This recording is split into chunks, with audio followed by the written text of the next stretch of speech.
नमस्कार, बहुत स्वागत है आप सभी का प्राइम न्यूज पर। मैं हूं राजीव रघुनंदन। वक्त प्राइम एजेंडा का है। कुछ दिन पहले हमने यह कहा था कि ऐसा लगता है कि अब कोरोना की चिंता कम और सियासत की चिंता ज्यादा हो रही है। इसी कड़ी में आज कांग्रेस पार्टी के पूर्व अध्यक्ष राहुल गांधी ने केंद्र की मोदी सरकार पर करारा हमला बोला।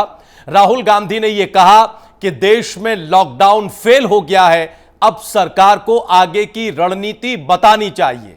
इतना ही नहीं, राहुल गांधी ने यह भी कहा कि पहले प्रधानमंत्री मोदी फ्रंट फुट पर खेल रहे थे, लेकिन अब वो बैकफुट पर हैं, उन्हें बैकफुट पर नहीं फ्रंट फुट पर आना चाहिए। जी हां, यह कोई पहला मौका नहीं है जब राहुल गांधी ने इस तरह से कोरोना के इस संक्रमण काल में सरकार की आलोचना की हो। इससे पहले भी अलग अलग समय पर राहुल गांधी पत्रकारों के साथ वीडियो कॉन्फ्रेंसिंग के जरिए प्रेस कॉन्फ्रेंस करते हुए सरकार पर हमला बोलते रहे हैं। हालांकि आज आईसीएमआर, हेल्थ मिनिस्ट्री और होम मिनिस्ट्री की प्रेस कॉन्फ्रेंस हुई, जिसमें बाकायदा हेल्थ मिनिस्ट्री की तरफ से यह बताया गया कि लॉकडाउन की वजह से भारत में आंकड़े कम हुए हैं।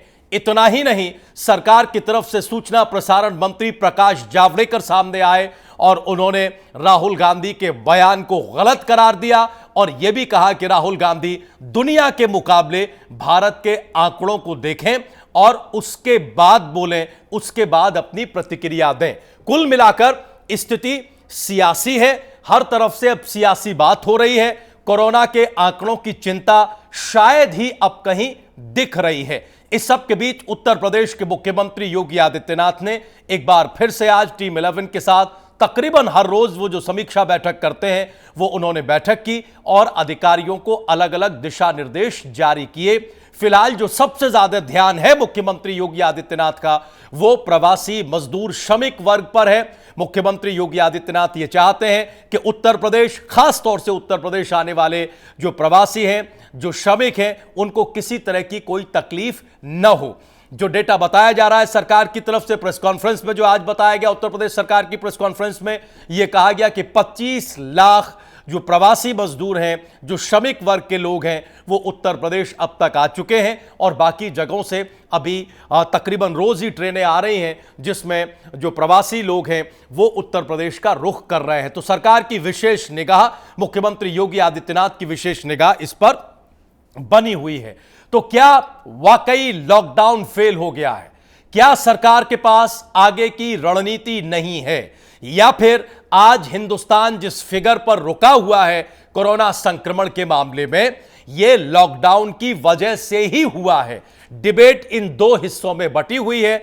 विपक्ष भी हमलावर है और सत्ता पक्ष पहले से हमलावर है और जवाब विपक्ष के आरोपों का दे रही है। हम इस विषय पर अपने मेहमानों के पास चले, इससे पहले कोरोना मीटर क्या कह रहा है आज का, वो हम जल्दी से बता दें, क्योंकि इस मीटर पर निगाह होना बहुत जरूरी है, क्योंकि सारी समस्या इन्हीं बढ़ते आंकड़ों से हो रही है। बहुत जल्दी से देखिए, दुनिया भर में अब जो कोरोना संक्रमितों का आंकड़ा है वो 54,95,000 के पार चला गया है। कोरोना से दुनिया भर में 3,46,000 से ज्यादा लोगों की अब तक मृत्यु हो चुकी है। दुनिया भर में इलाज के बाद 22,32,000 से ज्यादा लोग ठीक हुए। पूरी दुनिया के परिप्रेक्ष्य में भारत में देखिए, भारत में 1,45,000 से ज्यादा केस अब तक सामने आ चुके हैं। अब तक भारत में 4,167 लोगों की मौत हुई है। इलाज के बाद भारत में 60,491 लोग ठीक हुए, जैसा हमने आपको पहले जानकारी दी। इधर अगर आप राज्यवार देखें तो जो सबसे खराब स्थिति है, जो सबसे चैलेंजिंग पोजीशन है, वो महाराष्ट्र की है। महाराष्ट्र में कोरोना के 50,200 से ज्यादा मामले अब तक सामने आए हैं। महाराष्ट्र में 1,635 लोगों की अब तक मृत्यु हो चुकी है। इधर दिल्ली में कोरोना के 13,400 से ज्यादा मामले सामने आए हैं। दिल्ली में 261 लोगों की अब तक मौत हो चुकी है। उत्तर प्रदेश में 6,200 से ज्यादा मामले सामने आए हैं और उत्तर प्रदेश में जो मृत्यु का आंकड़ा है वो 200 से तकरीबन ज्यादा का है। इधर जैसा कि हमने आपको बताया कि राहुल गांधी ने आज केंद्र की सरकार पर निशाना साधा, यह कहा कि लॉकडाउन फेल हुआ है, इसका कोई फायदा नहीं पहुंचा और सरकार को आगे की रणनीति, रोड मैप बताना चाहिए, बनाना चाहिए। यह भी हमला उन्होंने बोला कि केंद्र से राज्य सरकारों को कोई मदद नहीं मिल रही है, वगैरह वगैरह। पलटवार किया प्रकाश जावड़ेकर ने सरकार की तरफ से और उन्होंने ये कहा कि गलत बयानी कर रहे हैं राहुल गांधी, बोलने से पहले वो आंकड़ों को खंगालें, दुनिया की स्थिति को देखें तो तस्वीर अपने आप साफ हो जाएगी। दुनिया के मुकाबले भारत बेहतर स्थिति में है। तो तमाम जो सियासत हो रही है वो धीरे धीरे चरम पर पहुंच रही है। इस सब के बीच जब वो वीडियो कॉन्फ्रेंसिंग के जरिए प्रेस कॉन्फ्रेंस कर रहे थे राहुल गांधी, तो महाराष्ट्र के संदर्भ में एक प्रश्न के उत्तर में यह कहा कि महाराष्ट्र में हम लोगों को राहत देने की कोशिश कर रहे हैं, लेकिन वहां सरकार का नेतृत्व हम नहीं कर रहे हैं। वहां कांग्रेस पार्टी के नेतृत्व में सरकार नहीं चल रही है, कांग्रेस पार्टी के समर्थन से सरकार चल रही है, लिहाजा वहां हम कुछ बहुत ज्यादा नहीं कर सकते हैं। इस एक मामले पर भी सत्ता पक्ष ने राहुल गांधी को घेरा है और यह कहा है कि राहुल गांधी महाराष्ट्र में अपनी जिम्मेदारी से बचने की, भागने की कोशिश कर रहे हैं। कई खास मेहमान हमारे साथ मौजूद हैं, हम बहुत जल्दी से परिचय कराते हैं। आज की डिबेट में हमारे साथ दो खास मेहमान लाइव जुड़े हुए हैं। अश्वनी शाही साहब, भारतीय जनता पार्टी के नेता प्रवक्ता, हमारे साथ जुड़े हैं लाइव। स्वागत है अश्वनी जी। हमारे साथ जुड़े हुए हैं विनोद सिंह जी, कांग्रेस पार्टी के नेता प्रतिनिधि प्रवक्ता। स्वागत है विनोद जी। हमारे साथ राजनीतिक विश्लेषक के तौर पर संदीप चौधरी साहब जुड़े हुए हैं और हमारे साथ नावेश शिको साहब, सम्मानित वरिष्ठ पत्रकार विश्लेषक जुड़े हुए हैं। आप दोनों मेहमानों का भी बहुत बहुत स्वागत है। हम सीधे शाही साहब आपके पास आना चाहते हैं। क्या राहुल गांधी की बात को सत्ता पक्ष सिर्फ इनकार कर रहा है, पलटवार कर रहा है, जैसा कि हुआ? आईसीएमआर और हेल्थ मिनिस्ट्री ने आज प्रेस कॉन्फ्रेंस करके ये बताया। उसके बाद प्रकाश जावड़ेकर जो सीनियर मिनिस्टर हैं, कैबिनेट मिनिस्टर हैं, सूचना प्रसारण मंत्रालय संभाल रहे हैं, वो जानकारी उन्होंने दी। इस पर कोई चिंतन है क्या, इस आरोप प्रत्यारोप के अलावा?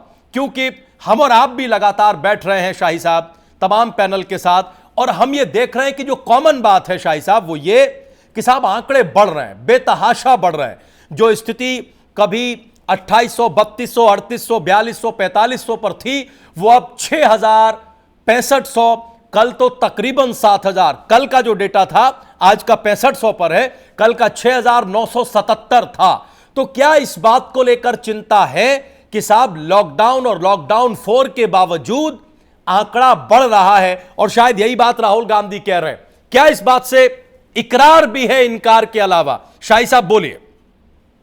राजीव जी देखिए, इकरार तो सीधा दिख रहा है कि आंकड़े बढ़ रहे हैं, वो दिख रहा है, मगर इनकार इसलिए है कि जो लॉकडाउन पर राहुल गांधी जी सवाल उठा रहे हैं, और उन्होंने सवाल पहली बार नहीं उठाया है, लगातार सवाल उठाया है। ठीक बात, लगातार उठा रहे हैं जी।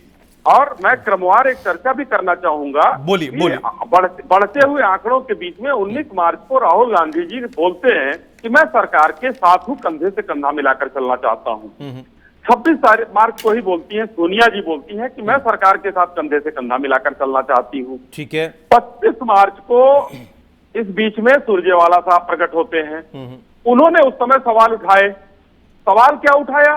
टेस्ट नहीं हो रहा है, मास्क कितना है, किट क्यों है, कहाँ कैसी है, तैयारी सरकार करे। और आज भी वही सवाल है कि क्या तैयारी है। ये मैं इसलिए आपको बताना चाहता था कि पीछे भी कांग्रेस ने सिर्फ और सिर्फ सवाल उठाए हैं कि तैयारी क्या है। आज भी पूछ रहे हैं तैयारी क्या है। बीच वो एक तरफ वो कह रहे हैं हम कंधे से कंधा मिलाकर चल रहे हैं, दूसरा वो सवाल कर रहे हैं। सवाल करना लाजमी है, सरकार से ही सवाल होते हैं और होते रहेंगे। ठीक बात। मगर आप विशेषज्ञों की राय देख लीजिए। कई विशेषज्ञों ने, बहुत भारी भारी लोगों ने, बीबीसी से लेकर और इंडिया के बाहर के डॉक्टरों ने, विशेषज्ञों ने कहा कि हिंदुस्तान में बहुत सही समय पर लॉकडाउन हुआ, और उस लॉकडाउन की वजह से बाद में आईसीएमआर ने भी एक आंकड़े जारी किए कि अगर वो नहीं होता तो 14 लाख से 29 लाख लोग तक संक्रमित हो जाते। बाद में वो आंकड़ा बढ़ाया भी गया। आज के डेट में हम ये कह रहे हैं, कांग्रेस पहले कोरोना से लड़ने की कोशिश अगर देश कर रहा है तो उसमें सहयोगी होने के बजाय हर बात पर सवाल। प्रधानमंत्री जी अगर प्रदेश की राज्यों के मुख्यमंत्रियों से बात करते हैं तो उस पर भी एक सवाल उठता है कि वो किसी से सलाह नहीं लिया।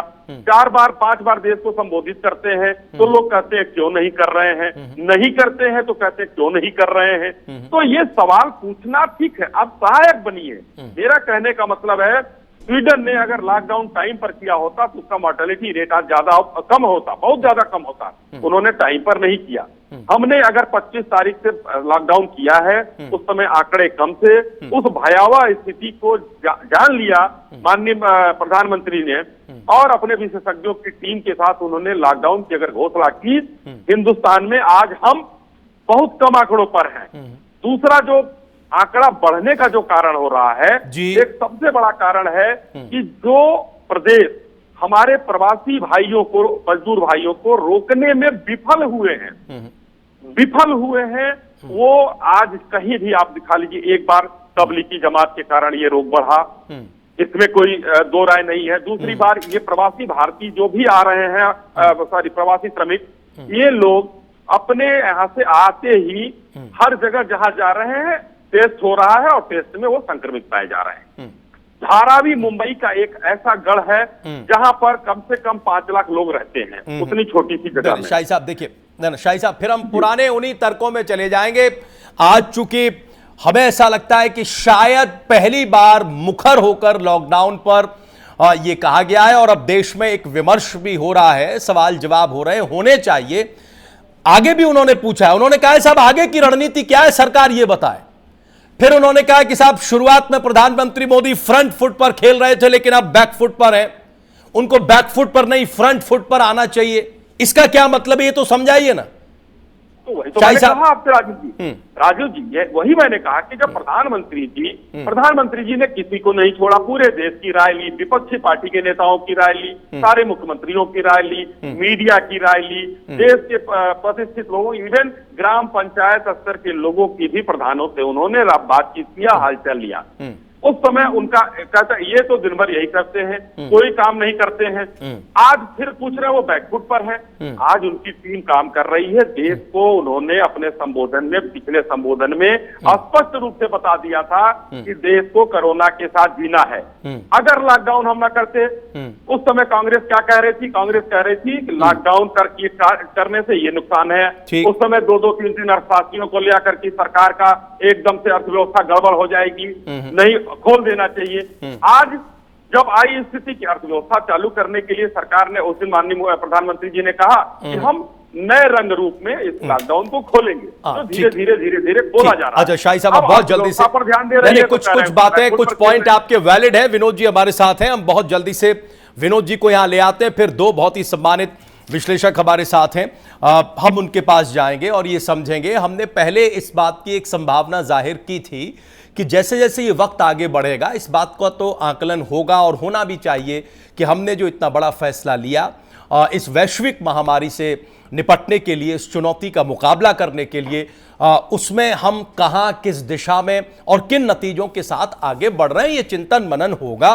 और अब धीरे धीरे सवाल उठ रहे हैं, उठने चाहिए और उनके माकूल जवाब भी आने चाहिए। कम से कम इस सवाल जवाब के दौर से एक विमर्श तो तैयार होता ही है, हम ज्यादा तार्किक बनते हैं। विनोद जी हमें यह बताइए कि शायद ऐसा लगता है कि कांग्रेस पार्टी या कांग्रेस दोनों हाथों में लड्डू रखना चाहती है। अब ये कैसे हम बता रहे हैं, सुन लीजिएगा, फिर बहुत आराम से आंसर करिएगा। शाही साहब की बात का भी उत्तर दीजिएगा। देखिए, जहां तक हमें याद है, राहुल गांधी ने सबसे पहले लॉकडाउन की वकालत की थी। 12 फरवरी के ट्वीट को आप लोग शुरुआत में याद दिलाते रहे, मुझे वो अच्छी तरह याद है, जिसमें उन्होंने केंद्र सरकार को कहा था कि गंभीरता से निपटना चाहिए।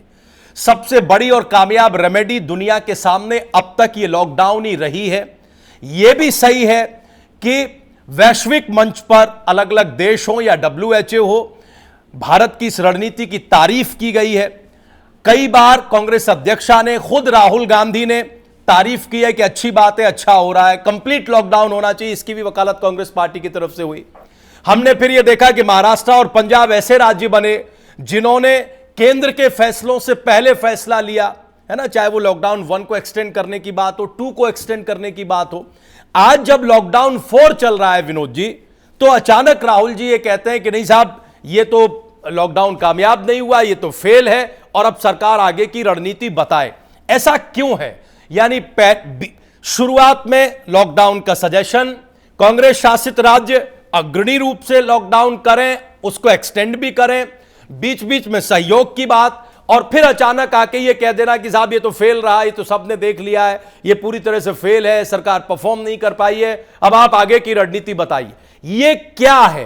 कांग्रेस पार्टी के भीतर कोई कंफ्यूजन है या वो सरकार के किसी कंफ्यूजन या अनिर्णय की स्थिति को सामने लाना चाहती है? जिम्मेवारी से रिस्पॉन्ड करिएगा, बहुत आराम से समय आपके पास है। शाही साहब ने जो कहा वो भी बोलिएगा, बोलिए।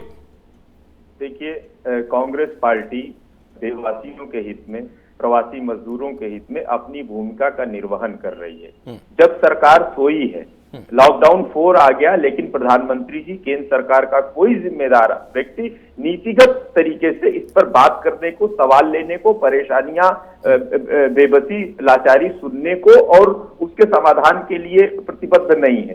तो ये गंभीरता जो है विपक्ष के नेता के तौर पर, विपक्षी दल के तौर पर, जिम्मेदार दल के तौर पर कांग्रेस नेता हमेशा कह रहे हैं। बिल्कुल सरकार के साथ हम हैं, लेकिन सरकार के झूठ के साथ नहीं है, सरकार के लापरवाही के साथ नहीं है। सरकार जब आरोप प्रत्यारोप की राजनीति में जायज स्वरों को दबा देने का काम करती है, उसके साथ कांग्रेस नहीं है। कांग्रेस है सरकार के साथ पूरी तरीके से, 12 फरवरी से लेके आज तक है, आगे भी रहेगी। अगर कांग्रेस पार्टी को विश्वास हो जाएगा, ये लोग विश्वास में ले लेंगे कि इनके किसी भी नीति, किसी भी प्लान, किसी भी निर्णय से देश के लोगों का हित हो रहा है। ये जो भयंकर आंकड़ों में गुणात्मक रूप से बढ़ोतरी हो रही, इस पे अंकुश लगाने का काम हो रहा है। हमारे लोगों के साथ जो वॉरियर्स है, उनके साथ न्याय हो रहा है, उनका ख्याल रखा जा रहा है। राजनीति में भाजपा और गैर भाजपा सरकारों में ये महज डिबेट बन के ना रह जाए। डे टू डे लेवल पे जब पूरे विश्व के प्रधानमंत्री और राष्ट्रपति आ रहे हैं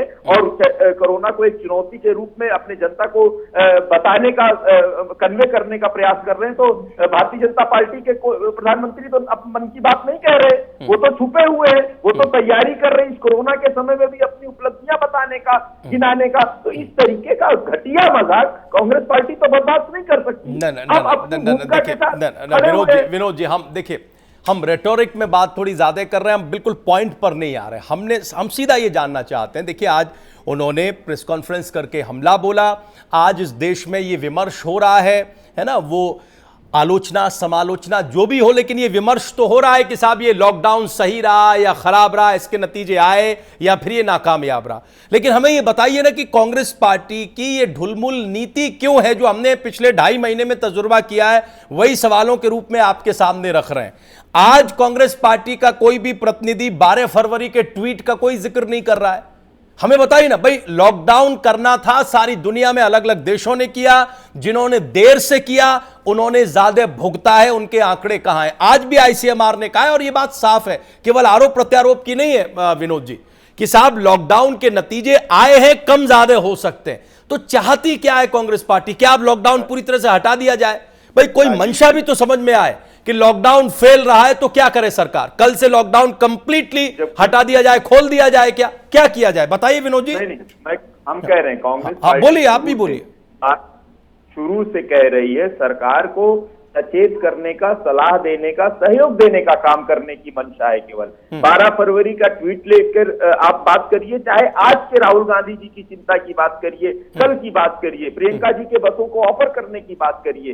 देखिए हो क्या रहा है, देश को समझना पड़ेगा क्या भौगोलिक स्थिति, बॉम्बे के संसाधन का डेंसिटी का भार है क्या, तो एक स्टेगर्ड मैनर में आके इसकी डिटेलिंग में चर्चा नहीं की गई, इसको क्रमवार फेजवार कैसे करना है, इसके कंसर्न पार्टीज जो हैं, स्टेट्स जो हैं, उनको कॉन्फिडेंस में नहीं लिया गया। तो एक बेहतर तौर तरीके से एक रोडमैप के साथ कोई भी डिसीजन लिए जाते, सैद्धांतिक तौर पर। एक मिनट विनोद जी, हम तुरंत शाही साहब के पास जाएंगे, और हमें पूरा ख्याल है कि दो बहुत ही सम्मानित और वरिष्ठ विश्लेषक हमारे साथ हैं जो अपनी बेबाक टिप्पणियों के लिए जाने जाते हैं। विनोद जी बताइए, कोई ऐसा उदाहरण है कि किसी राज्य सरकार ने लॉकडाउन का विरोध किया हो? बताइए। आप कह रहे हैं विस्तृत चर्चा नहीं की गई, हमने तो यह देखा, और हमने ही क्या पूरे देश ने देखा कि 2-2, 3-3 बार मुख्यमंत्रियों से अलग अलग समय पर बात की गई। हमने ये देखा व्यवहार में कितना था हमें नहीं पता, कि प्रधानमंत्री मोदी ने बाकायदा ये कहा वीडियो कॉन्फ्रेंसिंग में मुख्यमंत्रियों के साथ, और वैसे भी कि कोई भी मुख्यमंत्री कभी भी मुझे टेलीफोन कर सकता है। तो आप बताइए ना, ये आपकी बात तो तभी वैलिड मानी जा सकती है जब कोई 2, 3, 4 एक राज्य सरकार ये कहती हो कि साहब हम नहीं करना चाहते हैं लॉकडाउन, लेकिन केंद्र हमसे जबरदस्ती करवा रहा है। ऐसा तो नहीं हुआ। बताइए। नहीं, ये ज्यादातर राज्य या ये तकरीबन सभी राज्य समर्थन में थे और कांग्रेस शासित राज्य न केवल समर्थन में थे बल्कि आगे आगे चल रहे थे, आगे आगे चल रहे थे।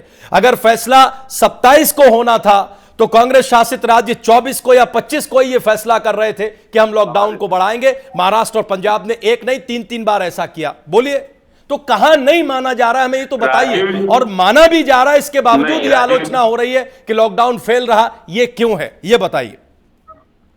नहीं, आप ये बताइए, देश के दर्शक ये जानना चाहते हैं, जब संख्या कम थी तब लॉकडाउन कर दिया गया, अब संख्या 1 लाख के पार है तो पूरी तरीके से धीरे धीरे सामान्य खुल गया है, सारे लोग आजाद हैं आने जाने पर। तो ये सरकार का फेलियर है सैद्धांतिक तौर पर नहीं। सरकार किस आंकड़ों के लिए, किस आंकड़ों के साथ क्या सोच के उसने लॉकडाउन किया था। एनडीए में एक्ट लगा है राष्ट्र में, इसमें सबको मालूम है कि पूरी जिम्मेदारी, पूरे संवैधानिक अधिकार दायित्व केंद्र सरकार की प्राथमिक तौर पर है। तो इसमें कोई सवाल ही नहीं है, सामान्य स्थिति नहीं है कि आप प्रदेश सरकारों पर डाल दीजिए। ये डीएमए बिल्कुल विनोद भाई एकदम सही। हम तो जाएंगे शाही साहब के पास ये पूछने, तो क्या ये कह रहे हैं राहुल गांधी या कांग्रेस पार्टी कि साहब अभी भी कंप्लीट लॉकडाउन रखिए? हम यही तो समझना चाह रहे हैं। क्या कांग्रेस पार्टी के पूर्व अध्यक्ष की ये वकालत है आज की प्रेस कॉन्फ्रेंस के जरिए, क्या वो ये तर्क दे रहे हैं कि साहब अभी भी देश में कतई लॉकडाउन मत खोलिए, एकदम कंप्लीट लॉकडाउन के मोड में देश को रखिए, ये तभी कामयाब होगा वरना आंकड़े बढ़ेंगे? क्या ये कहने की कोशिश कर रहे हैं क्या वो? ये कहने की कोशिश कर रहे हैं, और आवश्यक नियम और शर्तों के साथ करिए। देखिए, सरकार का काम होता है कि सारी चीजों को समग्रता में देखना और उसके बाद एक ठोस उपाय करना। सरकार पहले क्या कहता है, रेल मंत्रालय प्रवासी मजदूरों को लेके कि हमें कंसर्न स्टेट्स की परमिशन की आवश्यकता है। बाद में वो कहते नहीं, ऐसी कोई आवश्यकता नहीं है। तो देखिए, इस समय जब ऐसे सैद्धांतिक और संवैधानिक सवालों पर कंफ्यूजन होगा केंद्र सरकार के द्वारा, तो क्या होगा? इसमें आखिर पिछड़ा कौन, पीड़ित कौन? कंफ्यूजन है कहीं ना कहीं इनकी लापरवाही में, विनोद जी, तैयारी के कंफ्यूजन है या कंफ्यूजन पैदा किया जा रहा है? सर, कंफ्यूजन है या फिर कंफ्यूजन बनाया जा रहा है, हम ये जानना चाहते हैं। विनोद जी, कोई कंफ्यूजन नहीं है उनका भाई। लॉकडाउन से बेहतर कोई फॉर्मूला पूरी दुनिया के पास नहीं था, भारत को छोड़िए, पूरी दुनिया के पास नहीं था। दुनिया के तजुर्बे हैं हमारे सामने, हर कंट्री वाइज आंकड़े हमारे सामने। आज आईसीएमआर ने कोट किया इस बात को, क्या उसकी बात भी झुटला सकते हैं कांग्रेस पार्टी? उसकी बात भी झुटला सकती है क्या? विनोद जी बोलिए, आंसर करिए। बताइए तो फिर नहीं तो अब क्यों खोल दिया गया? दूसरी बात, नीति आयोग के एक मेंबर मिस्टर पॉल कहते हैं, आज उन्होंने कहा है कि 16 मई को एक आंकड़ा आया था नीति आयोग की तरफ से, उन्होंने माफी मांगी, उस पे उन्होंने माफी मांगी। विनोद जी, उस पे उन्होंने माफी मांगी। उन्होंने कहा है कि मेरी बात को गलत तरीके से समझा गया या फिर मैं अपनी बात ठीक तरीके से कह नहीं पाया। लेकिन हम तो ये जानना चाह रहे हैं कि बार बार इस तरह की बात कहकर कि हम सहयोग करना चाहते हैं, हम सरकार के साथ हैं, बीच बीच में इस तरह की चीजें क्यों कही जा रही हैं जो अपने भीतर के कंफ्यूजन को भी दिखाती हैं और बाकी कंफ्यूजन तो हमारे सामने आता ही है। संवाद और सवाल जवाब लंबे हो गए, हम जरा शाही साहब से तुरंत शाही साहब से जवाब लेके हम जरा विश्लेषकों के पास जाना चाहते हैं, उनकी निगाह से भी तो समझे। अच्छा बोलिए विनोद जी, बोलिए। मैं एक लाइन, राजीव जी, पूरा देश, जब केंद्र सरकार और सारी पार्टियों के नेता कहीं ना कहीं पूरी मुखरता से ये बात नहीं कह रहे, कांग्रेस पार्टी अपनी भूमिका का ईमानदारी से निर्वहन कर रही है और बिना किसी परवाह, बिना किसी दबाव लाग लपेट के मजदूरों की लड़ाई, श्रमिकों की लड़ाई लड़ रही है। ओहो सर, ये वक्त लड़ाई लड़ने का नहीं है, चूंकि ये चुनौती है। ये वक्त कोरोना से जो लड़ाई हो रही है उसमें एक साथ आने का है। ये सुर तो ऐसे ही शुरू हुए थे ना, हमने देखा था जनता कर्फ्यू के पहले प्रधानमंत्री का आह्वान, फिर पहले लॉकडाउन से पहले, फिर बाकी राजनीतिक दलों के आह्वान। ये एक दूसरे से लड़ने का वक्त नहीं है, ये वैश्विक चुनौती से लड़ने के लिए साथ आने का वक्त है। ठीक है, शाही साहब आंसर करिए। वो ये कह रहे हैं कि साहब कंफ्यूजन है, पहले ये कहा गया फिर ये हो गया, उसकी एक परिणति और स्थिति बनी श्रमिक और मजदूर भाइयों का जिस तरह से पैदल चलना हुआ। हम आपको बता दें कि अब से थोड़ी देर पहले ही खबर यह आई है कि सुप्रीम कोर्ट ने श्रमिक और मजदूरों के पैदल चलने पर स्वतः संज्ञान लिया है और परसों इस मामले में सुनवाई होनी है। सुप्रीम कोर्ट का जो पहला ऑब्जर्वेशन आया है वो ये कि जो सरकारी इंतजाम है वो नाकाफी हैं और इन इंतजामों को और ज्यादा बढ़ाना चाहिए वगैरह वगैरह। कांग्रेस पार्टी की आलोचना में कौन सा विस्तार छिपा हुआ है जिसे सत्ता पॉजिटिवली नहीं ले पा रही है? शाही साहब, इस बात को आंसर करिए। वो तो कह रहे हैं कि साहब हम अच्छा सोच के ही इतनी सारी चीजें कह रहे हैं। राजीव जी देखिए, सलाह दे रहे हैं, अच्छी बात है, अगर अच्छा सलाह होगा तो माना जाएगा। राहुल जी अचानक प्रकट होते हैं और प्रेस कॉन्फ्रेंस करते हैं, कहते हैं लॉकडाउन बेहतर चीज नहीं है, सिर्फ पॉज का बटन है। कहा था उन्होंने, याद होगा आपको? बिल्कुल कहा था। आज उन्होंने फिर क्यों कहा कि ये लॉकडाउन फेल हो गया? आखिर ये क्या चाहते थे? आज वही देखिए, महाराष्ट्र में इनकी सरकार है, महाराष्ट्र सरकार के साथ इनका जो सामंजस्य है वो सरकार एकदम नाकाम हुई है। और वहीं आप उत्तर प्रदेश की तुलना कर लीजिए, दोनों जगह का मैं खाली और चीज नहीं कह रहा हूं। अभी विनोद जी ने कहा है कि भारतीय जनता पार्टी गुजरात की बात कर लीजिए, उत्तर प्रदेश की बात कर लीजिए। आपने विनोद जी, आपने गैर भाजपा, और मैं गुजरात की भी बात करूंगा, आपने गैर भाजपा और भाजपा की बात की, मैंने महाराष्ट्र उत्तर प्रदेश का भी किया, जिसमें इन्होंने कहा कि हमने जो है बेहतर व्यवस्था की। आज उसी बेहतर व्यवस्था में आपको भी पता है और पूरे भारत को पता है कि माननीय योगी आदित्यनाथ जी ने क्या क्या व्यवस्था की है और कितनी बेहतर व्यवस्था की। वहां महाराष्ट्र में एक अखबार छपता है, अखबार में इन्हीं की सहयोगी पार्टी के लोग लिखते हैं कि योगी आदित्यनाथ हिटलर है।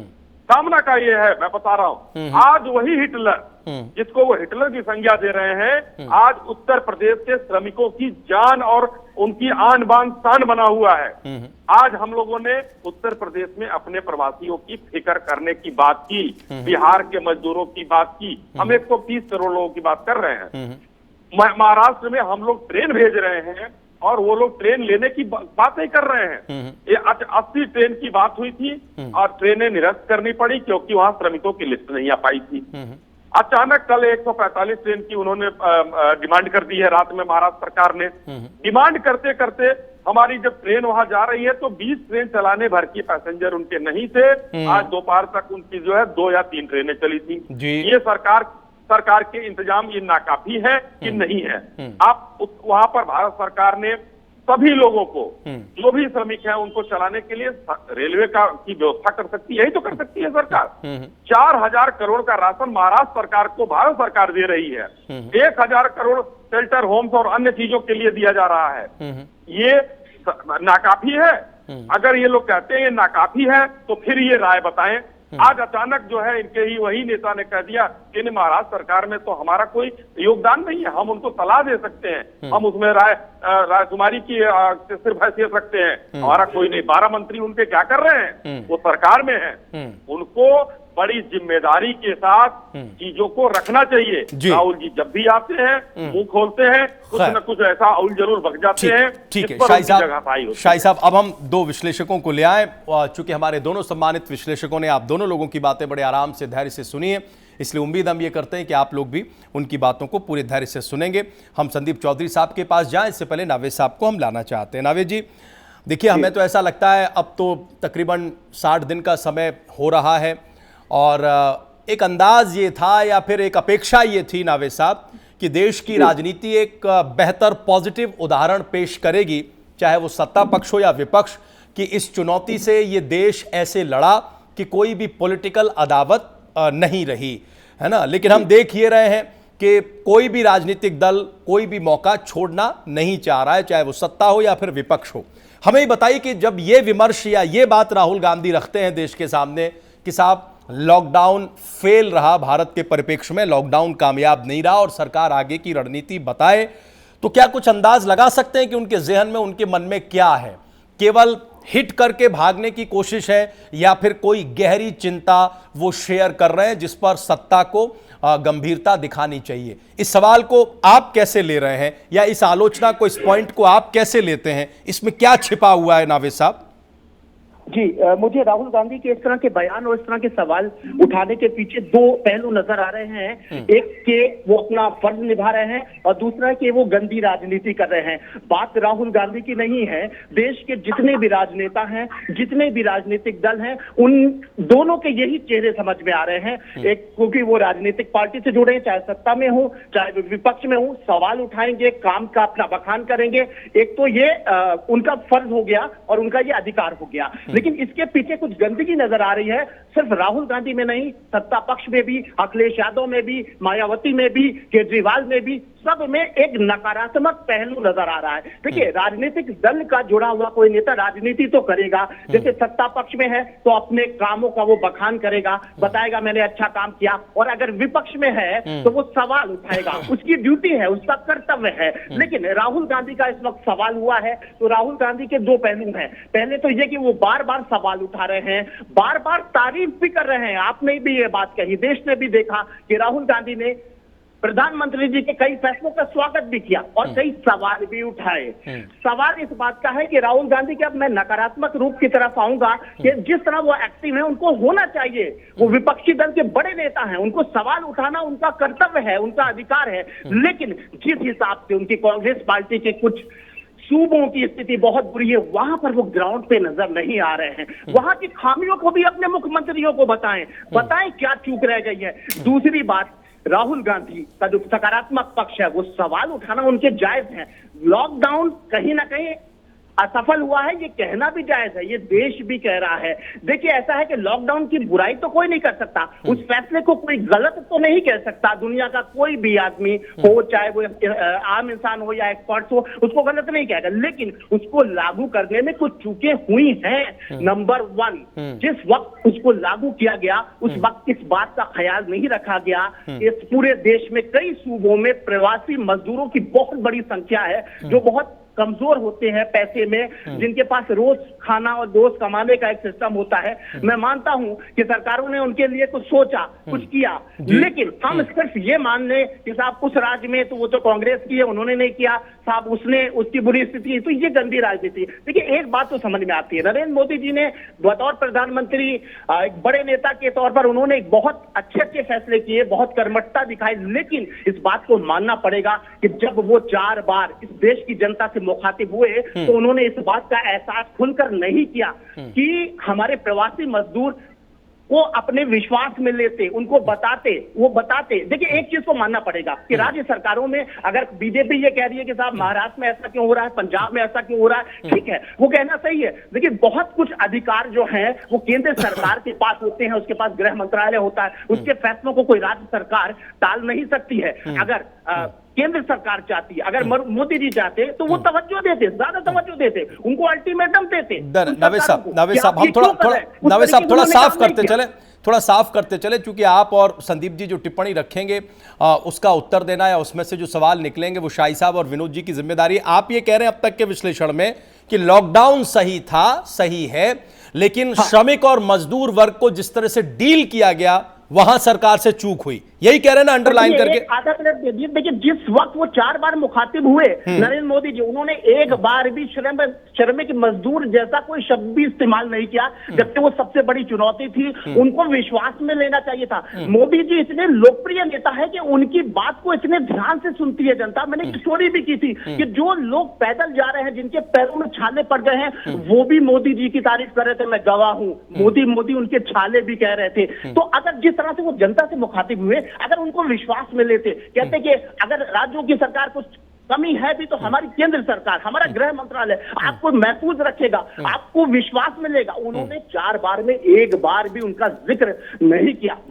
अगर नावे साहब, अगर इस हिस्से को डील किया जाता, यानी हमारे श्रमिक और मजदूर भाइयों के लिए कोई बेहतर रणनीति है ना, कोई बेहतर इंतजाम होता तो आज लॉकडाउन नाकामयाब नहीं होता, या राहुल गांधी आरोप नहीं लगा पाते। भाग रहा है वो, इसी वजह से भाग रहा है, एक साथ के ऊपर जो इतनी रफ्तार में भाग रहा है। इस श्रमिक मजदूर जिस तरह बेचारे अपनी बेचारगी में चले गए और उनको विश्वास में नहीं लिया गया और राज्यों के ऊपर छोड़ दिया गया, ये बहुत गलत हुआ। प्रधानमंत्री जननेता है, हम जवाब लेंगे, शाही साहब से जवाब लेंगे। सर नावे साहब, अब तक जो आपने बोला उसका जो जीस्ट था वो मैंने रखा और शाही साहब ने सुना होगा। हम एक बार जरा संदीप भाई को ले आए जल्दी से कि इस पर वो क्या सोचते हैं, इसमें कितनी चिंता है और कितनी आलोचना है, कितनी जेन्युइनिटी है और कितनी राजनीति है, इस सब बयानबाजी के पीछे उनका नजरिया क्या है। फिर तुरंत शाही साहब और विनोद जी आपके पास आएंगे, आंसर रखिएगा। संदीप भाई बोलिए, कैसे देखते हैं आप इस पूरे विषय को, और क्या वाकई हम आगे बढ़ा दें, अगर श्रमिक और मजदूर वर्ग का ख्याल अच्छे से रख लिया गया होता, चाहे वो केंद्र सरकार के परिप्रेक्ष्य में या राज्य सरकारों के परिप्रेक्ष्य में, तो लॉकडाउन पर इस तरह से कोई क्वेश्चन मार्क नहीं लगा पाता। क्या ये चूक हुई है? बोलिए।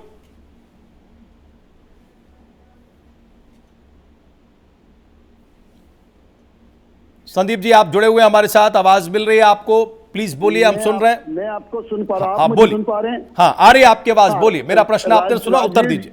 हाँ राजीव जी, मैं आपको बता दूं, जिस तरीके से अभी नावेद भाई ने बताया कि लॉकडाउन बहुत जरूरी था, इसका स्वागत होना चाहिए, तो हकीकत यह है लॉकडाउन जरूरी था। और इसके साथ इन्होंने जो बात कही कि श्रमिकों की बात देश के प्रधानमंत्री ने नहीं की, तो मैं आपको बता दूं हिंदुस्तान के इतिहास में 1947 से लेके आज तक कई बार ऐसी विपरीत स्थिति आई जब गरीब हो, किसान हो, मजदूर हो, उनको प्रॉब्लम्स हुई, लेकिन पहली बार हिंदुस्तान के इतिहास में इस प्रधानमंत्री ने ऐसा काम करने का काम किया जो हर प्रदेश में राशन डीलर जो वहाँ के लोगों को, गरीबों को, जो एक लेयर के नीचे रहते हैं उनको राशन देने का काम करते थे, उसको नेशनलाइज करने का काम किया। क्योंकि जो बिहार का लोग मुंबई में रहता था, महाराष्ट्र में रहता था, या उत्तर प्रदेश का आदमी राजस्थान में रहता था, या बंगाल का बंदा कश्मीर में या पंजाब में रहता था, उनको भी वहां पे राशन मिल सके उसी राशन कार्ड से जो उनका राशन कार्ड अपने अपने प्रदेशों में बना हुआ था। तो ये चीज है वो कि जो कहने की जरूरत नहीं थी, करने की जरूरत थी, वो पहली बार देश के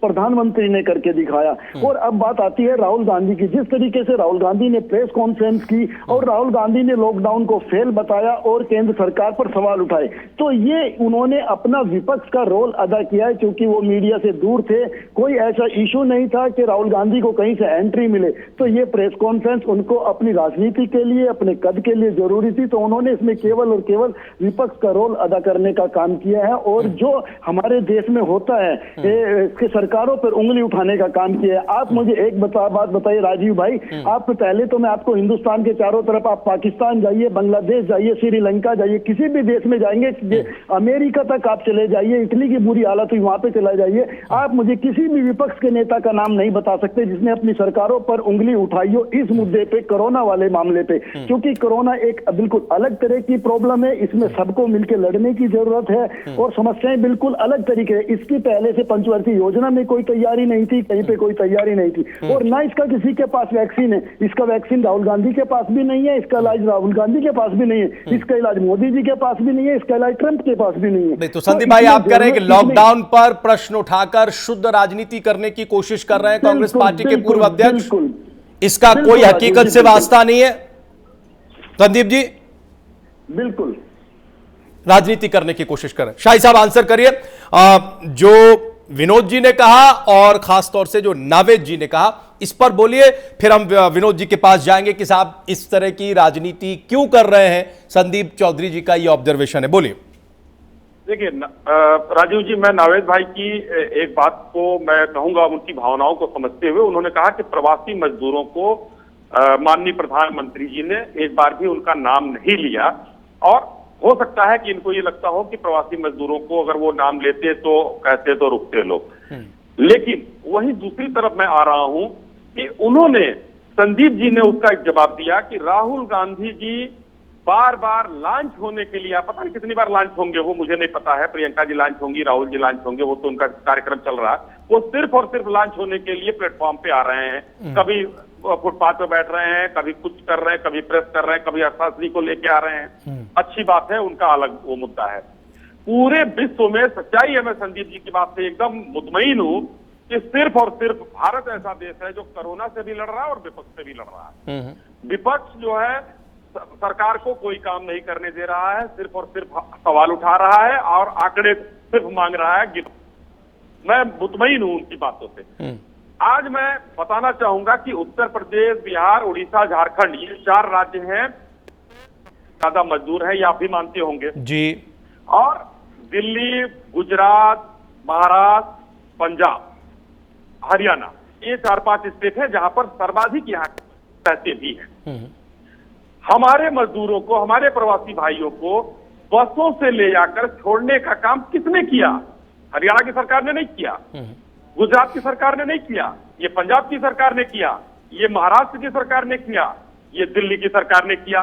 तो प्रवासी मजदूरों का अगर ख्याल करना होता तो ये लोग बसों में भरकर बिना किसी सूचना के, जबकि हर जगह नोडल अधिकारी नियुक्त किए गए हैं, तो इन लोगों ने बसों को, शाही साहब हम थोड़ा पहले चल, शाही साहब आप बिल्कुल सही कह रहे हैं, बस थोड़ा सा आपको थोड़ा सा पीछे लेकर चलते। क्या ये बेहतर नहीं होता? क्या ये जो आप बसों वाली बात कह रहे हैं, ये बात आपकी बिल्कुल सही हो सकती है। क्या ये बेहतर नहीं होता? कई लोग इस बात पर उंगली उठा चुके हैं, अलग अलग विश्लेषक, अलग अलग विशेषज्ञ, कि साहब आप लॉकडाउन करने से पहले हमारे इन श्रमिक मजदूर भाइयों को कुछ वक्त तो दे देते, 3 दिन 4 दिन, तो शायद ये बसेस या ट्रेन देने की उतनी आवश्यकता नहीं पड़ती। आप जो बाद में ये कह रहे हैं कि साहब हमारी इस सरकार ने दिया, उस सरकार ने दिया, बिल्कुल दिया, लेकिन वो भी नाकाफी हो रहा है, नाकाफी हो रहा है। अगर सुप्रीम कोर्ट की हम टिप्पणी अब से थोड़ी देर पहले की मान लें तो सरकारी इंतजाम नाकाफी हो रहे हैं। तो क्या आपको नावेद साहब की इस बात में दम लगता है कि साहब लॉकडाउन अपने आप में कामयाब है या हो जाता अगर हम श्रमिक और मजदूर वर्ग की चिंता उसके अनाउंसमेंट से पहले कर लेते? इससे सहमत हैं क्या आप? ये बोलिए। मैं इस पर बताना चाहूंगा आपको। देखिए, जब कोरोना आया तो उस समय किसी को नहीं मालूम था, पूरे विश्व में किसी को नहीं मालूम था, कोई ऐसा वैज्ञानिक नहीं था, कोई ऐसा ज्योतिषाचार्य नहीं था, कोई ऐसा प्रधानमंत्री नहीं था जिसको ये पता हो कि ये 100 दिन चलेगा या 200 दिन चलेगा। उस समय जो हमारे देश के मुखिया को लगा कि ये बेहतर होगा कि हम आज लॉकडाउन कर दें, क्योंकि अगर हम प्रवासी, उस समय ये नहीं था कि सारे कल कारखाने 2 महीने या 3 महीने के लिए बंद हो जाएंगे। 21 दिन के लॉकडाउन की बात हुई थी। 21 दिन में सभी लोगों को ये मैसेज दिया गया था कि कोई भी मकान मालिक अपने किराएदारों को नहीं निकालेगा, कोई भी कल कारखाने वाला अपने मजदूरों को नहीं निकालेगा, उनको तनख्वाह दिया जाएगा, ये सबको सूचित किया गया था। उस समय जो है किसी को नहीं पता था, तो अचानक करना ही बेहतर एक स्थिति थी, और जो भारत के प्रधानमंत्री जी ने किया उस समय, इसको हम नहीं कह सकते हैं कि उनको दे देते 4 दिन का समय, क्योंकि वो पैनिक होता। आज जो चीज हो रही है, हो सकता है कि इससे भी भयावह स्थिति हो जाती उस समय, लेकिन बाद में जब कोरोना इतना आगे बढ़ गया है, आगे चीजें चल गई है, तो सरकार ने भी वो चीजों को लिया। हो सकता है कि माननीय सुप्रीम कोर्ट को नाकाफी लग रहा हो, तो मैं उस पर सवाल करने का हक नहीं रखता हूं, और मैं करूंगा आपके चैनल के माध्यम से, लेकिन सरकार ने, मैं ये बताना चाहूंगा आपके माध्यम से, ये संदेश देना चाहूंगा कि सरकार ने जो भी प्रयास किया है वो अपने मजदूरों के हित में किया है, अपने प्रवासी भाइयों और 130 करोड़ जाहिर है। हम आपकी बात पर यहाँ लाना चाहते हैं, लेकिन पहले एक सवाल और। तो क्या ये बात बिल्कुल सही है और सुनने में एकदम तर्कपूर्ण लग रही है शाही साहब कि शुरुआत में किसी को यह अंदाजा नहीं था कि इस वायरस का विस्तार या इसकी टफनेस या इसके चैलेंजेस किस तरह के होंगे, और केवल भारत ही नहीं, वर्ल्ड सिनेरियो में किसी के पास, जैसा हमने कहा, कि इसकी कोई रेमेडी नहीं थी।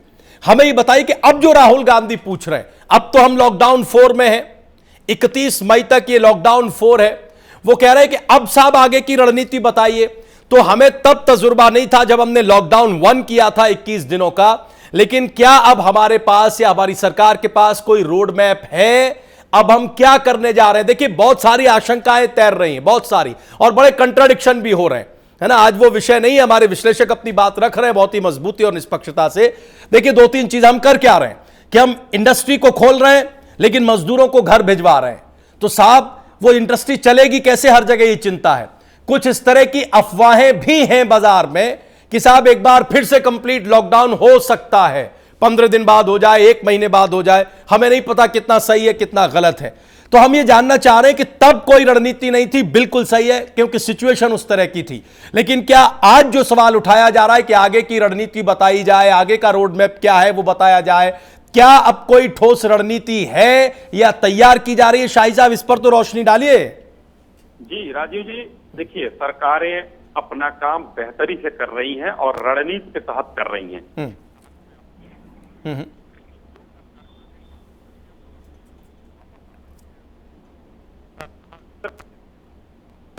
आ रहे हैं योगी आदित्यनाथ जी ने एक श्रमिक आयोग का जो गठन किया है, अब किसी भी प्रदेश में कहीं भी किसी को जरूरत हो वो सरकार से कहे, सरकार उनको वो मजदूर वहां भेजेगी। शाही साहब करेक्ट करिए, शाही साहब करेक्ट करिए, जल्दबाजी में मत रहिए। उन्होंने सिर्फ माइग्रेशन कमीशन बनाने की बात कही है, अभी उसका कोई गठन नहीं हुआ है, लेकिन बहुत सारे एक्सपर्ट्स ये कह रहे हैं कि संविधान की मूल भावना के खिलाफ है, इसमें बहुत सारी राजनीति, बहुत सारे आरोप प्रत्यारोप हैं, उसकी तरफ मत जाइए। अभी उन्होंने सिर्फ कहा है कि हम एक माइग्रेशन कमीशन लेकर आएंगे, हम एक माइग्रेशन कमीशन लेकर आएंगे, भविष्य में बनाएंगे।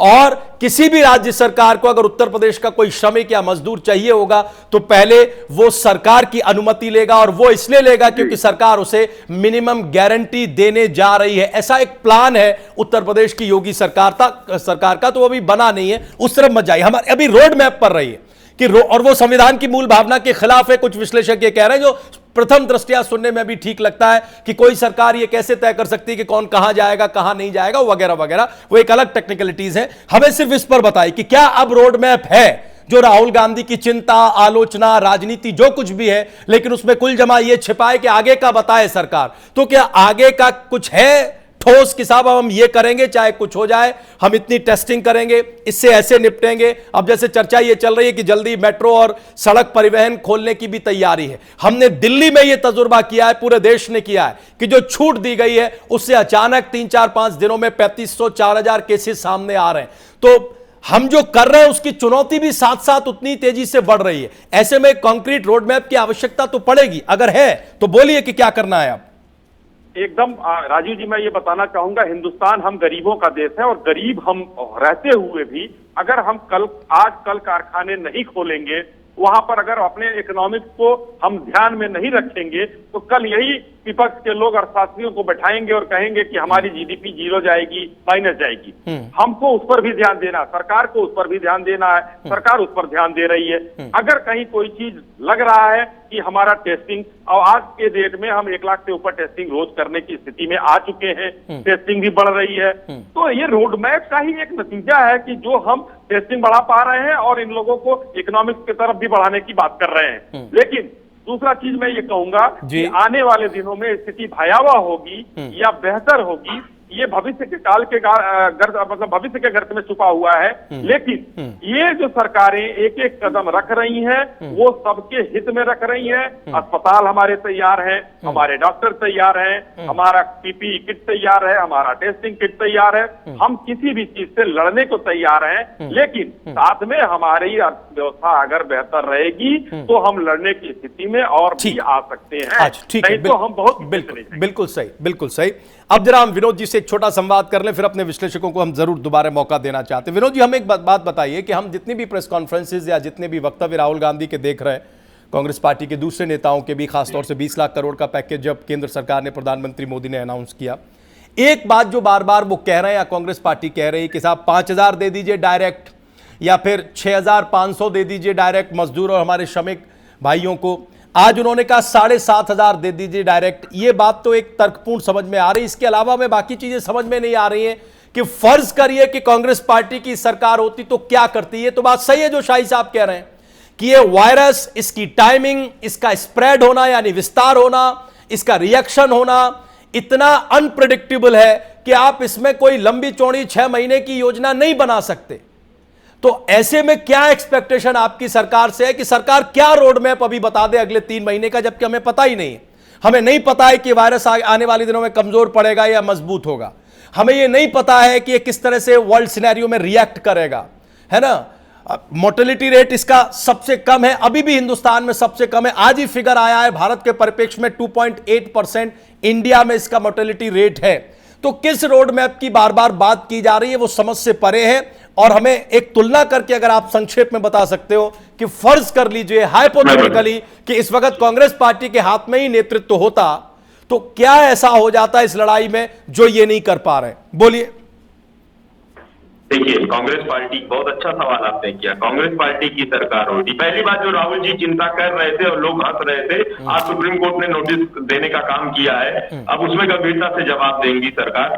खैर, कांग्रेस पार्टी होती तो क्या करती? कांग्रेस पार्टी जब 30 जनवरी को पहला केस आया, तुरंत एक टास्क फोर्स बनाती, असेसमेंट करती, सबके राय लेती, और कोई भी ऐसा डिसीजन अगर जो देश हित में होता कोरोना से लड़ने के उसमें, तो सारे प्रदेश के मुख्यमंत्रियों की मीटिंग करती, सारे विपक्ष के नेताओं की मीटिंग करती, और इतने बड़े डिसीजन के पहले क्या क्या चुनौतियां हैं। होइए विनोद जी, हुई एक नहीं 3-3 4-4 बार हुई। विनोद जी 4-4 बार मुख्यमंत्रियों के साथ संवाद हुआ, ये भी सही है और ये प्रत्यक्ष है कि साहब कोई ऐसा सेगमेंट नहीं है प्रधानमंत्री ने जिनसे बातचीत न की हो, संवाद न किया हो। आप मुख्यमंत्री ले लीजिए, आप किसान गांव घर ले लीजिए, आप इंडस्ट्रिस्ट ले लीजिए, आप खिलाड़ी ले लीजिए, यहां तक कि आप एनआरआईज ले लीजिए, है ना, सभी से बात हुई है। आगे बोलिए, आप बोलिए, आप भी करते हैं, वो भी कर रहे हैं। इनका किया आपको नहीं दिख रहा है, आप करते तो वो दिखता। आगे बोलिए, और क्या करते? बोलिए सर, बोलिए। अगर ये करते तो हम 2 महीने के अंतराल पे नहीं करते। 30 जनवरी के बाद हम 25 मार्च को ये शुरुआत नहीं करते। ये फर्क होता। दूसरी बात, मैंने कहा लॉकडाउन के पहले एक संयुक्त प्रेस कॉन्फ्रेंस कर देते। जो आज राजनीति हो रही है, कोई भी पार्टी राजनीति इसमें खोज रही है, वो राजनीति करने की संभावना खत्म हो जाती अगर उस निर्णय में सबकी सहमति होती। और ये देश को बता देते कि हम इस रोड मैप के साथ क्रमवार तरीके से आगे बढ़े, सारे सेक्टर्स की चुनौतियों को लेते हुए, सारे वीकर सेक्टर को सबसे ज्यादा सेंटर में रखते हुए, जो ये सड़कों पर जो बेबसी का आलम है, मजबूरी का आलम है, ये ना होता। रेलवे को चुस्त दुरुस्त करते, उसको कहते गोरखपुर की ट्रेन को सुनिश्चित करके कि राउरकेला में न जाके करी जाए 800 किलोमीटर से, हमारे यात्रियों को सुनिश्चित करते कि वो पानी पीने के लिए परेशान ना हो जाते। 10 घंटे ट्रेन में पानी नहीं मिल रहा है, वो कह रहे हैं हम तो इससे अच्छा जहां पर थे वहीं रहते। इस भयंकर गर्मी में, इतनी यात्रा में हमें सरकार ने, रेलवे ने कोई प्रबंध नहीं किया, ना खाने का ना पीने का। तो ये स्थिति नहीं होती और संक्रमण को इससे रोका जा सकता था। आज संक्रमण बढ़ता चला जा रहा है। आप कह रहे सवाल मत करिए, ये ना होता तो वो ना होता, किंतु परंतु से नहीं होती। दूसरे देश जो अच्छे से इस पे लड़ रहे हैं उसका आप उदाहरण देते नहीं। ये रेलवे वाली बात को हमें, विनोद जी, आपकी ये जो रेलवे वाली बात है, ये रेलवे वाली बात तो खासतौर से जो बद इंतजामी है उस फ्रंट पे तो ठीक लग रही है। बाकी सारी चीजें ऐसी हैं जिस पर इस सरकार ने काफी प्रोएक्टिविज्म दिखाया है। अब ये चुनौती ऐसी है जिससे जो लड़ा जा रहा है और उसकी जो परिणाम आ रहे हैं वो एक हम आ रहे हैं सर। हम एक छोटा, शाहिद साहब आप उत्तर दीजिएगा, हम आपको मौका देंगे, उत्तर दीजिएगा। हम एक बार नावेद भाई और जरा संदीप जी की बात छोटी छोटी ले आए। नावेद भाई, हमें ये बताइए कि आगे क्या दिख रहा है? हम जो रोज विश्लेषण कर रहे हैं, सरकार जिस तरह से एक्ट कर रही है, विपक्ष जिस तरह से सवाल उठा रहा है, अपनी बात रख रहा है, आगे क्या दिख रहा है? किस चीज की जरूरत है? क्या वाकई हमें किसी कॉन्क्रीट रोड मैप की जरूरत है या फिर हमें एकजुटता की जरूरत है? क्योंकि हम ये तो देख ही रहे हैं कि बहुत ही अनप्रिडिक्टेबल सा मामला है। हम नहीं कह सकते कि अगले 10 दिन किस तरह के होंगे, सिर्फ आशंकाओं में ही ज्यादा बात हो रही है। क्या आगे के लिए दिख रहा है नावेद भाई? जी देखिए, आगे तो अभी फिलहाल बहुत खतरे दिख रहे हैं, बहुत भयावह स्थिति दिख रही है और एकजुटता की जरूरत है। ये बात बिल्कुल सही है, हम एकजुटता ही कर सकते हैं। हमारे पास अभी स्थिति है कि हम 2 लाख की तरफ बढ़ रहे हैं और बहुत तेजी से बढ़ रहे हैं। ये स्थिति इसलिए बहुत, हम अगर इस रफ्तार में बढ़ते रहे तो 2-3 चीजों को हमें मानना पड़ेगा।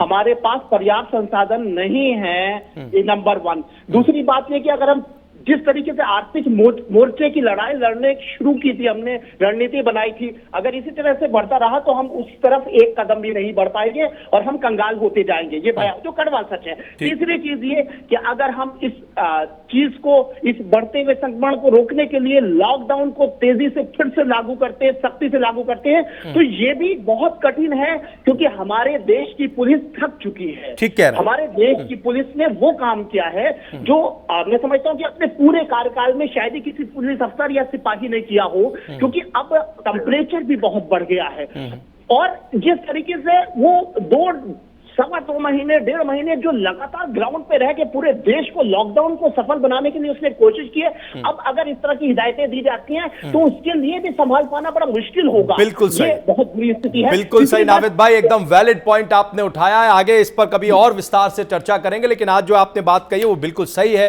क्योंकि अभूतपूर्व जबरदस्त सेवा हमारी फोर्सेस ने की है, खासतौर से पुलिस फोर्स ने, और ये एक लंबा वक्त है, 60 दिन सड़क पर खड़े रहना, लगातार एक तरह से लगातार सर्वे करना या उन इलाकों में पहुंचना, सामान पहुंचाना, सुरक्षा की जिम्मेदारी लेना, है ना, सड़कों पर बैरिकेड लगाना, ये कोई आसान और छोटा काम नहीं है। सारी सारी रात, कई दिन बाहर गुजारना, ये छोटी बात नहीं है। बिल्कुल सही कह रहे हैं। संदीप जी, आगे क्या दिख रहा है? संदीप भाई बोलिए। राजीव जी, आगे बड़ी मुश्किल नजर आती है। आपने देखा होगा जिस तरीके से 4th लॉकडाउन चल रहा है ये, तो स्टार्टिंग में चीजें कम थी, उसके बाद सेकेंड लॉकडाउन आया, चीजें और बढ़ी, थर्ड लॉकडाउन आया, फिर इसलिए फोर्थ लॉकडाउन लेके आना पड़ा क्योंकि चीजें बढ़ रही हैं, प्रॉब्लम बढ़ रही है। तो समस्या छोटी नहीं है, समस्या बड़ी है। लेकिन अभी बीच में आपने एक सवाल किया था कि अगर कांग्रेस की सरकार होती तो क्या होता। देखिए, कांग्रेस की सरकार देश में चली है, लंबे टाइम तक चली है, लेकिन कांग्रेस की सरकार में कहीं ना कहीं लोगों का विश्वास खोया, तब जाके भारतीय जनता पार्टी की सरकार देश में आई है। और कांग्रेस की सरकार अगर होती तो लोगों ने देखा, जम्मू कश्मीर में जब बलात्कार हो रहे थे, हत्याएं हो रही थी, तो कांग्रेस की सरकार को देखा। जब राम मंदिर वाला मुद्दा पूरे देश में था, तब कांग्रेस की सरकार को देखा। संदीप भाई, हमारी गुजारिश है, संदीप भाई, देश में जनता जनार्दन है, वो राजनीतिक दलों के बारे में तजुर्बा करती रहती है, जहां जैसा तजुर्बा होता है वहां वो वैसा रिवॉर्ड या पनिश करती है। वो छोड़िए सर, इन सारे मुद्दों को एकदम मत संदीप भाई मिलाइए। वो जनता जनार्दन है, वो अलग अलग। अब तो देखिए ना, भारत में संदीप जी भारत में अब कैसी खूबसूरती है, और भारत की जनता अब कितनी समझदार है कि राज्यों में किसी को मौका देती है और केंद्र के परिप्रेक्ष्य में किसी को मौका देती है। इसलिए हम चाहते हैं कि इस महत्वपूर्ण और चुनौतीपूर्ण विषय और मौके पर हम इस तरह की तुलना न करें। संदीप भाई तो ज्यादा बेहतर होगा। हम शाही साहब कुछ कहना चाह रहे थे, हमने उन्हें कहा था कि हम आपका कमेंट लेंगे। बोलिए शाही साहब, क्या कहना चाह रहे थे? नावेद भाई की बात पर कुछ बोलना चाह रहे थे, बोलिए। मैं पहले विनोद जी की बात तो बोलना चाहूंगा। आपने सवाल किया कि अगर कांग्रेस की सरकार होती तो क्या होती। तो इनके बहुत बड़े प्रवक्ता ने एक दिन कहा था कि अगर कांग्रेस की सरकार होती तो देश में कोरोना ही नहीं होता। मुझे इतना उनको कहना था। दूसरा, मैं नावेद भाई की बात पे आता हूं। नावेद भाई ने एकदम सही कहा कि पर्याप्त संसाधन हमारे देश में नहीं है। हम कम संसाधनों में ही कोरोना से लड़ने का दम भर रहे हैं और लड़ रहे हैं। अर्थव्यवस्था अगर नहीं सुधरी तो कंगाल हो जाएंगे, वो भी सच है। हमारे यहाँ खाने को नहीं हो। तीसरा, सिस्टम थक गया है। सच्चाई है कि सिस्टम थक गया है। तो मैं अपने इस कंक्लूडिंग अपने उसमें विचार में मैं यही कहना चाहूंगा कि आपके माध्यम से मैं भारत के नागरिकों से भी अपील करना चाहता हूं कि जो देश के प्रधानमंत्री या देश के मुख्यमंत्री लोग अपील कर रहे हैं, सिस्टम जो कह रहा है, अब हमको उसका एक अंग बन के उस चीजों को मानना ही होगा। मानना नहीं होगा, मानना ही होगा। तभी हम इस चीज से निजात पा पाएंगे और इस कोरोना की लड़ाई बहुत मजबूती से हम लड़ पाएंगे जी, और जिसमें हम भारत विजयी भी होगा। जी जी, कुछ जोड़ना चाहते हैं विनोद जी? कुछ कहना चाहते हैं? प्लीज बहुत संक्षेप में 5 सेकंड 7 सेकंड में कुछ कहें तो प्लीज कहें। मैं शाही जी की भावना का समर्थन करता हूं। हमारे पुण्य कर्म इतने अच्छे होते, हम जनसेवा लगातार करते, तो इसका प्रकोप हम पर नहीं होता, कम से कम होता। भारतीय जनता पार्टी ने छोड़िए सर, ये रिटॉरिक को ठगा है। एंड में ये रिटॉरिक छोड़िए, ये ईश्वर करे ऐसी कोई विपत्ति नहीं आए, कोई चुनौती नहीं आए, लेकिन अभी आ चुकी है। हमें उसका मुकाबला करना है, मिलजुल के करना है, किसी भी कीमत पे करना है। फ्रॉम द डे वन हम लोग कहते आ रहे हैं ना कि कोरोना को हराना है, भारत को जिताना है। लेकिन जब भारत को जिताना है तो हमें वो सब करना पड़ेगा, एक राजनीतिक दल के नाते, एक व्यक्ति के नाते, समाज संस्था के नाते, जो जरूरी है। और फिलहाल सबसे ज्यादा जरूरी है सोशल डिस्टेंसिंग और पर्सनल हाइजीन। इसका ख्याल रखिए। आप इन चीजों का अगर ख्याल रखेंगे तो किसी और को नहीं, खुद को बचाएंगे, खुद की, परिवार की, मित्रों की आप मदद करेंगे, देश तो अपने आप बचेगा और आगे बढ़ेगा। बहुत बहुत शुक्रिया, बहुत बहुत धन्यवाद आप चारों मेहमानों का लगातार हमारे साथ जुड़ने के लिए, प्राइम एजेंडा में हिस्सा लेने के लिए। आज के लिए बस इतना ही। आप लोग कहीं जाइएगा नहीं, प्राइम न्यूज पर खबरें जारी है।